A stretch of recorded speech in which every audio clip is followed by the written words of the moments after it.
Yo, memo akwa abasron kosubio e de aba a POG Media so. Message so be subscribe, like you media and share.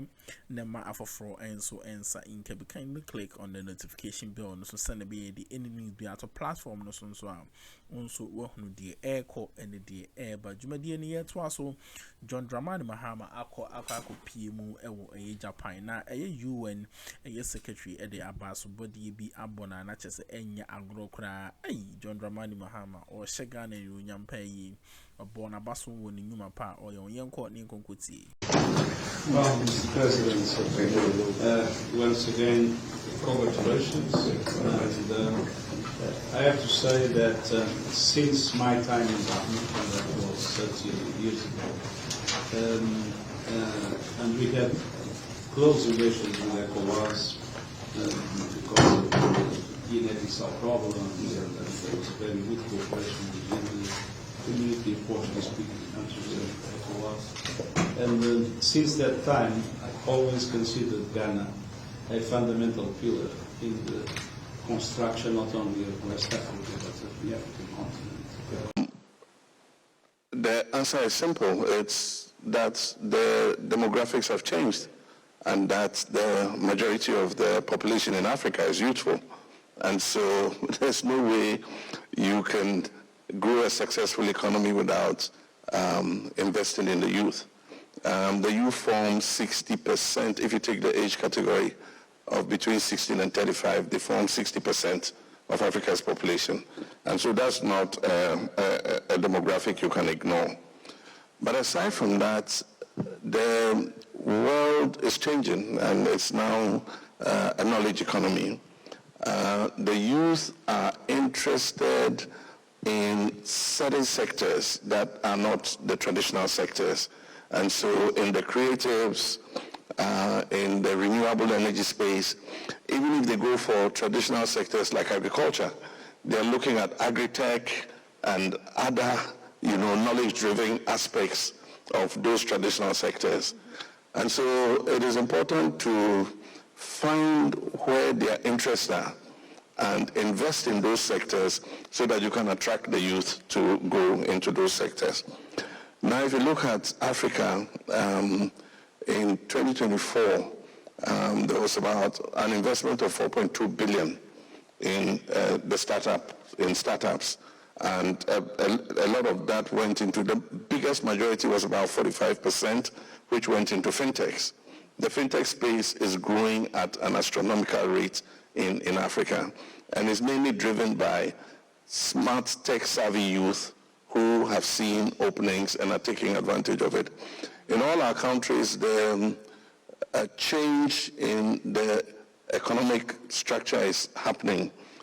For instance, in Ghana, in 2015, the services sector overtook agriculture and industry and manufacturing to become the largest sector in our economy, and that's how it should be.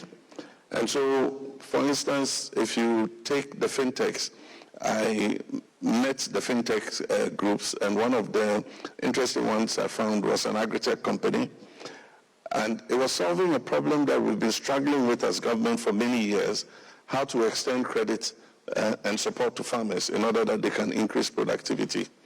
And so we had a shot-in-the-dark approach, distributing fertilizers, distributing inputs, and so on and so forth. And you couldn't tell who exactly those inputs were going to and whether you were getting value for money for those inputs. I mean, these young people set up a fintech, they set up a platform, they gave mobile phones to farmers, they distributed to the agricultural inputs to the farmers based on their acreage and their need, and based on the fact that they had them on the platform, they could send credit to them by mobile money, and at the end of the farming season, go directly to the farmer and offtake the production. And that changed it completely. The farmers are able to get a credit score now. And so you can see who's credit worthy and who's not. And so it's changed the face of agriculture. It's changing the face of agriculture in our country. Apart from that, the creative sector and youth startups are adding jobs faster than the traditional sectors. And so if you take the creatives, renewable energy and those spaces, they add about 4 jobs before you can create 1 job in agriculture or manufacturing. And so investing in that sector means that we can absorb more of the myriad of young people who are coming out of school. If we decide to concentrate on manufacturing and industry, Africa needs to turn up about 12 to 15 million jobs a year. You cannot create that in manufacturing and industry and agriculture alone, but the rate at which the creatives and digital space add jobs is much faster than the traditional economy. So it's a place that we must invest as governments in order that we can absorb more of the youth. We know that we say the youth bulge or the huge youth population in Africa is an advantage, but if we do not create enough jobs fast enough to absorb those young people coming out, then it will become a gunpowder keg and it could consume us. Thank you, Your Excellency. You know, one of the things that you've highlighted here is the volume, the scale of the need when it comes to jobs. Thank you. Yes, I think His Excellency deserves a round of applause there. You have really highlighted the need. The private sector as partners and not an irritant. In the past times, it's like, oh, this sector is just about profit and all that. And so the public sector had tended to crowd out the private sector. Now everybody uses the hackneyed phrase that the private sector is the engine of growth.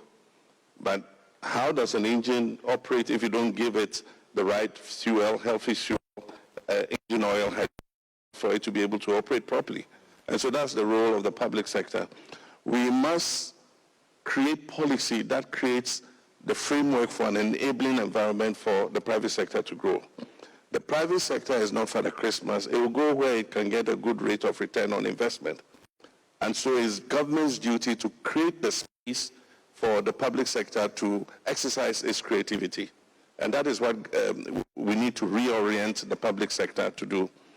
As Minister of Communications, in the early days when the tech, ICT sector was exploding, and people were coming home and asking for licenses to set up internet cafes. And if you saw our regulator and the conditions you had to meet and all that, I mean, it was just crazy. I mean, by the time you go through that list, you'll not be able to start anything. And so when I became minister, I said, but why license them? If you want to set up an internet cafe, why don't you just open it if you have the investment? And when we did, internet cafes exploded across the country. They didn't cause any harm. They didn't lead to any coup d'etat, nothing. When we're liberalizing our telecom space, they said, oh, telecom is so important. You cannot give it to the private sector. You know, it's sensitive. The CIA would listen into our conversations and all that. I mean, today, look at the telecom sector. It's contributing so much to the GDP of Africa's growth.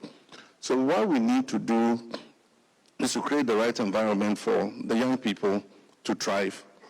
We should not over-regulate. Medawase so wa hwedwumadi no besi ese mrinya me onka ho no ntre wa hyem dwumadi no koso mesre so be subscribe like dwumadi no share na ma afoforo enso ensa inka bi John Mama ekasa yenko ni konkote yensama odeto aso.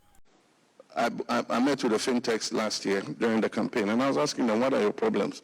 And they said, over-regulation. Why don't you ease it up so that we can invest more? And so I think that we must not be too sensitive in guarding and trying to regulate and all that. We must create the space so that these young people can exercise their creative talents and contribute to sustainable growth in our countries. Your Excellency, please keep your mic for a second, because I'm going to fully exploit having you here with us for a few minutes now to ask you. We wave a magic wand and everything happens. While we expect that we move from just handouts and ODA to trade and investment with our Japanese counterparts, there is also an obligation on us as leaders of Africa to create the kind of space that makes it possible. One, we need governance reform. We need to reduce corruption. We must have accountable governance. Our people must feel that their resources are being put to good use. We must make sure that our economies are stable and predictable, so that if a Japanese investor wants to come and invest or partner with our young people in the service industry or in industry or fintech or whatever, he knows that he has a stable, predictable environment to be able to make that investment, and that he is able to repatriate his profit if he is able to make that profit. And so there's a lot that behoves on us as leadership to create the right platform in Africa for that investment to be able to take place. Teațeț pledged $30 billion for investment in Africa. I'd like to see what the audits of that would be, how much went into what. But I believe that the environment in Africa is better now at Teațeț 9 than it was in Teațeț 8, because now we have the African Continental Free Trade Area. We have the beginning of a basis to bring the continent together, be able to set up in one country, but have a market of 1.4 billion people instead of a market of 33 million people in Ghana. And so we have a better platform today after Teațeț 9 than we had after Teațeț 8. And like my brother from the African Finance Corporation said, while the African Continental Free Trade Area is a game changer, we still need to put in the infrastructure to be able to trade amongst ourselves. If I want to export something from Ghana to Kenya, tariff-free, duty-free, even though we've signed the protocols, it's most likely that I'll put it on a boat. That boat will go to Europe before it comes back to Africa and to Kenya. And so my freight costs are going to be higher. And so the savings that I make in terms of being able to export duty-free, tariff-free are consumed by extra freight charges.